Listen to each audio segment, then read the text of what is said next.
What's up, guys? Captain Fisher Nagel. We're here in LMR today. We're going to show you guys how to rig up your daytime swordfish rod.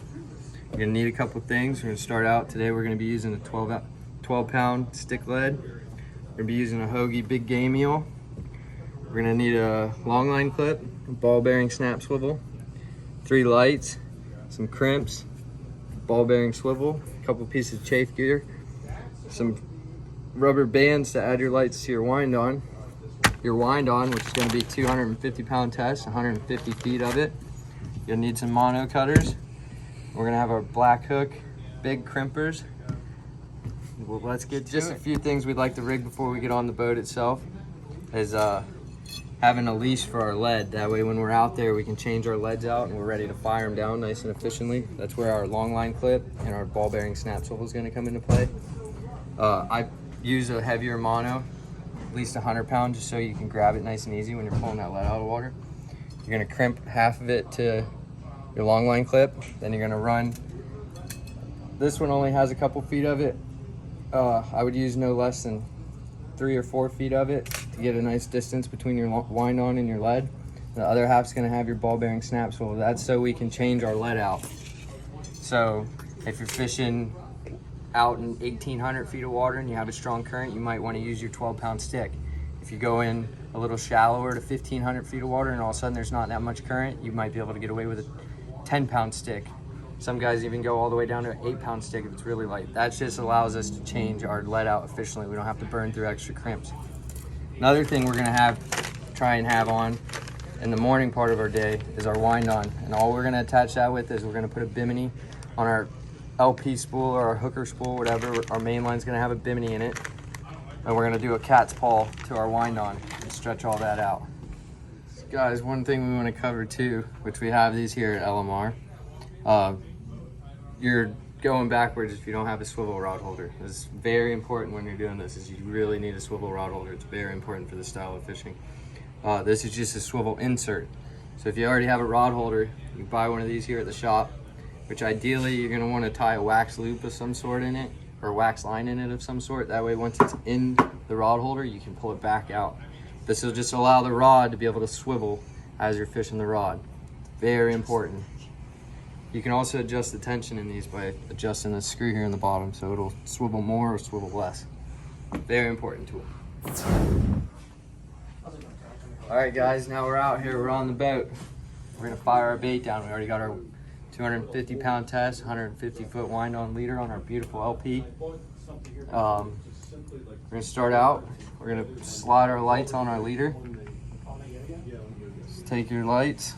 This video we're going to be using 3 lights. Some guys like 2, some guys like 3. Either way, no light, no bite. We're going to need our crimp, chafe gear. My fingers want to work. Then you got your ball bearing swivel. I like to crimp my rod end to the pointier end. It's a little bit more hydrodynamic that way. So once you got that on there, you're gonna slide your tag end through your crimp. You're gonna want your chafe gear on your tag inside. It allows it to snug up nice and plush. Once you get her on there, you're gonna take your big black hook crimps, get a nice bite. You wanna leave a little bit of the end out, that way it has a little bit of a belly to it. I'm a little guy, I can't do these usually. Find you a good place on the boat, bite it down. You're gonna get the other half of your crimp in there, same slot, same thing, leave a little bit of the end so it flares out. Bite that one down. Now we have our lights attached. And we're gonna reach in our bait box here.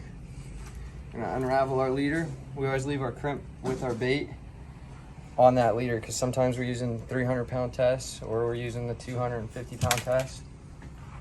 But either way, once you have that on there, you don't have to worry about finding the crimp. Take your chafe gear, slide your chafe gear on there, go to the other side of your swivel.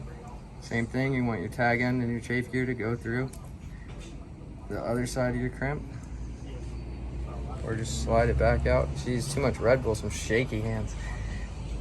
Slide your tag end in your crimp, Pull it snug. Grab your crimps.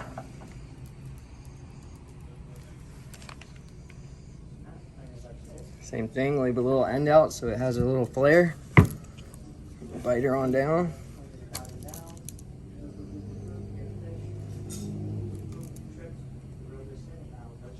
Bite the other side. Set your crimpers to the side. Now you have it all attached.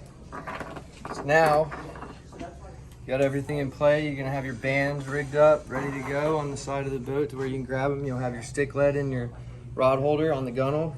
Have your gunnel nice and cleaned off. You're gonna fire your bait out of the transom. Make sure she swims a little good. Make sure everything's flush. Then this is your lights. You're gonna take one band per light. And you're gonna stretch your leader out. I personally, it's all preference. I'll do my first light about whatever, arm length or so on video. So what I do with my lights is I make a triangle shape and then I just toss it through. That way when you're fighting your fish and you get it up, it'll just break away. Strip some more. On the boat, this will all be going out of the boat as you're driving away from your bait. Attach your next light.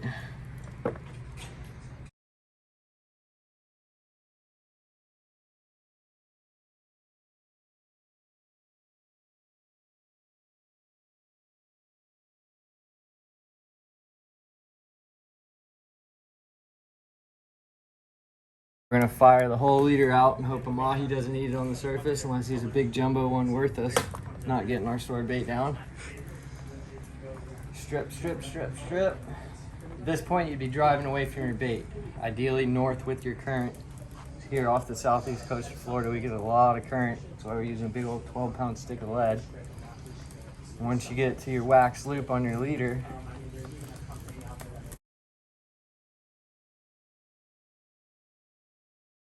this is where our long line clip from our lead comes into play. Take our wax loop, and you're gonna clip it to that wax.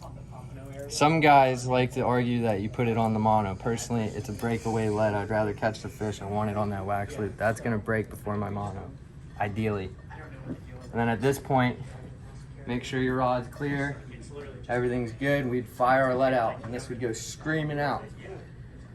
Some guys like to get to 1,000 revs. I like to get about 800 revs, and I'll stop the rig for a second. That way it allows all that slack to snug up, and I'll keep firing it. And at that point, you're gonna stop again, and you're gonna turn your boat facing south now and drive against the current. You're gonna fire the lead the rest of the way down to the bottom. Once you hit the bottom, you're gonna bring the rig up and drive up on it. And you're gonna kill all that slack. That way you get as tight as you can to the rod. You gotta remember you're fishing 1,600 feet of water, 1,800 feet of water. There's a lot of line to your bait.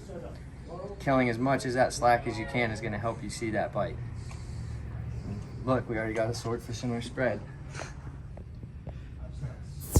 That concludes your swordfish tutorial, guys. Good luck. Hopefully you go get one. Don't forget everything mentioned in this video. You can get it here at the shop. All the guys are great. We're located at 1801 South Federal Highway. Good luck fishing.